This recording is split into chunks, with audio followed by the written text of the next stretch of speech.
மலைகளும் வழுக்கு பாறை வழிகளும் எளிதாக கடக்கவே அருள வேண்டும் ஐயப்பா.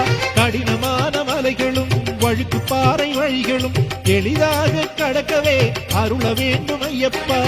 கரிமலையும் நீலியும் கனிவு கொண்டு தாங்கவே கருணை மிகு ஐயனின் புனித காட்சி காணவே.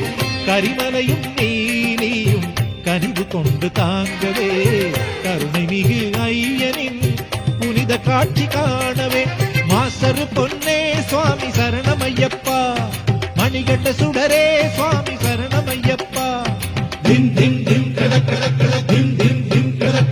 கட்டு சுமந்தோம் சுவாமி ஐயப்ப திண்டகத்தோ, சரணம் படித்தோம் சுவாமி ஐயப்ப திண்டகத்தோ. எருமேலியில் கேட்ட துள்ளி ஐயப்ப திண்டகத்தோ, வாவரை தொழுதே சுவாமி ஐயப்ப திண்டகத்தோ. வண்ண பொடிகள்